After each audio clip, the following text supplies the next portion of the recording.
Hello there. You like my dog? It's pretty cute, huh? Anyways, let's talk about extinction. I'm just gonna read this from the textbook since I really don't care. In due time, all species become extinct. During most of the 3.56 billion years that life has existed on Earth, there has been a continuous low level of extinction of species known as background extinction. An extinction rate is expressed as a percentage or number of species that go extinct within a certain time period, such as a year. Biologists distinguish among three levels of species extinction. Local extinction occurs when a species is no longer found in an area it once inhabited but is still found elsewhere in the world. Most local extinctions involve losses of one or more populations of species. Ecological extinction occurs when so few members of a species are left that it can no longer play its ecological roles in the biological communities where it is found. But I'm sure you know that, right? An endangered species has so few individual survivors that the species could soon become extinct over all or most of its natural range, the area in which it is normally found.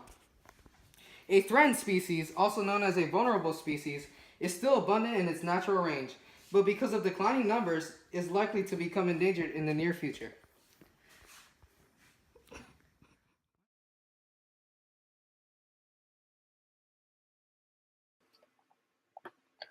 According to the book, it will take 5 to 10 million years for national speciation to rebuild the biodiversity we are likely to destroy within our lifetime. Premature extinction is a problem that we should prevent. This happens when human life interferes with animals and causes them to shorten the lifetime of them and their species. Although new species eventually evolve to take places of those lost in mass extinctions, it is still immoral of us to continue doing it. Each animal is beneficial to their habitat, which is called instrumental value. Instrumental value is the animal's usefulness to us in providing many of the ecological and economic services that make up the Earth's capital. There are two forms, use values and non-use values.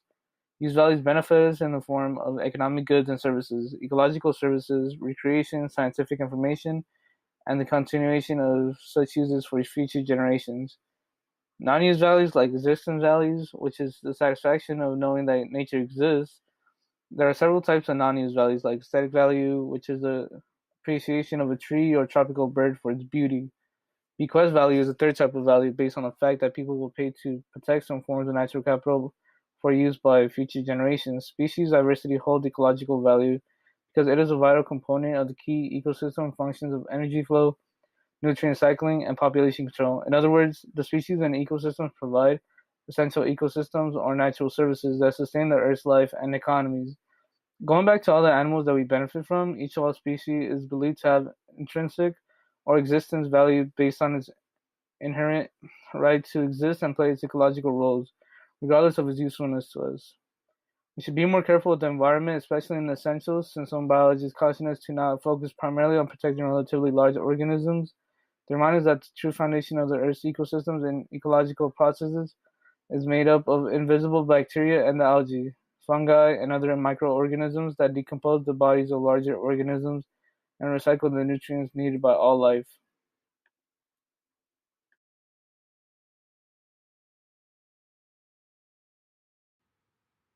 According to biodiversity researchers, the greatest threat to wild species is habitat loss, degradation, and fragmentation. Deforestation in tropical areas is the greatest eliminator of species, followed by the destruction and degradation of coral reefs and wetlands, plowing of grasslands, and pollution of streams, lakes, and oceans. Temperate biomes have been affected more by habitat loss and degradation than have tropical biomes because of widespread economic development in temperate countries over the past 200 years.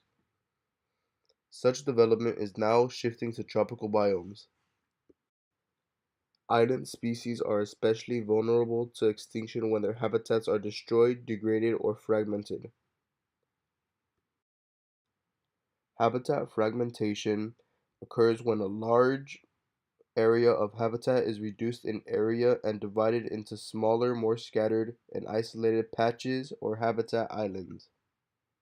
This process can decrease tree populations in forest, block migration routes, and divide populations of a species into smaller and more isolated groups that are more vulnerable to predators, competitor species, disease, and catastrophic events such as storms and fires. Scientists use the theory of island biogeography to help them understand the effects of fragmentation on species extinction and to develop ways to help prevent such extinction.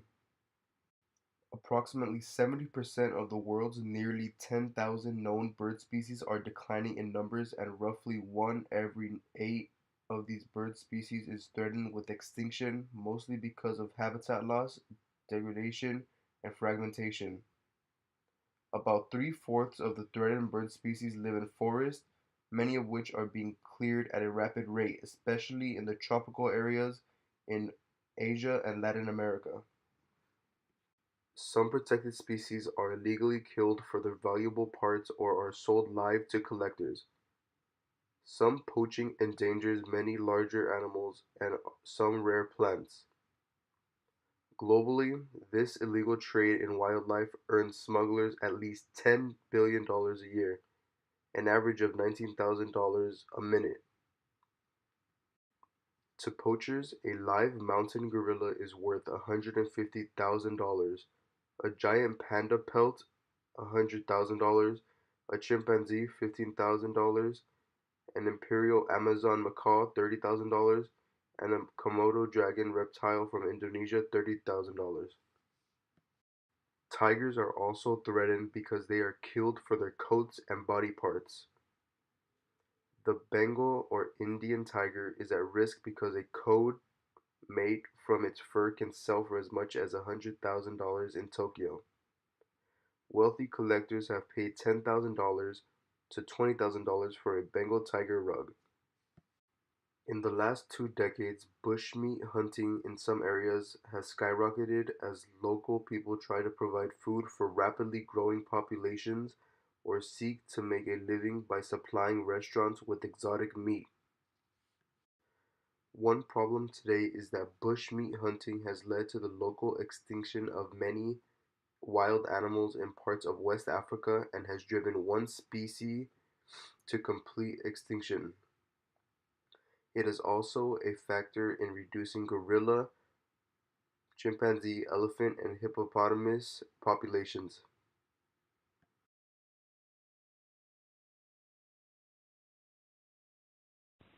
Many groups have come forward to try to stop the premature extinction of animals.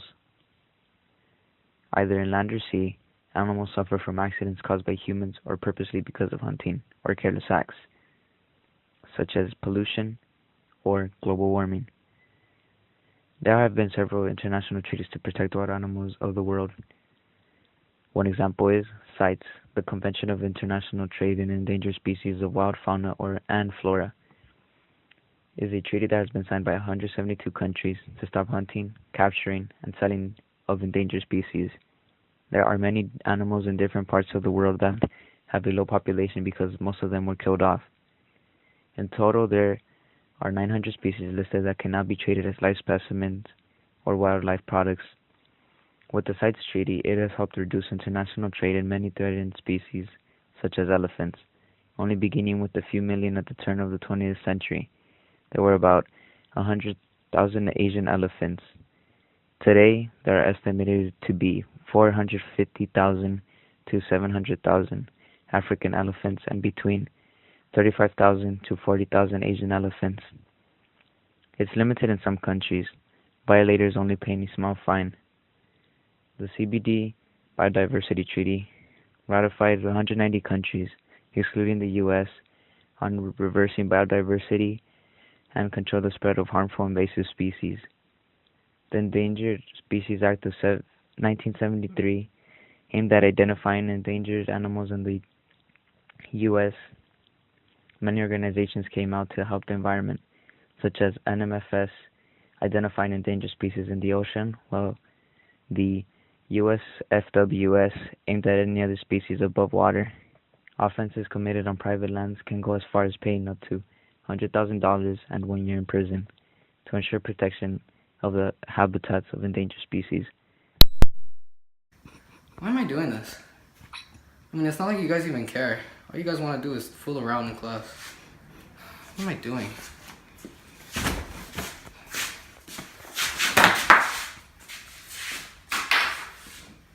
Think this is funny?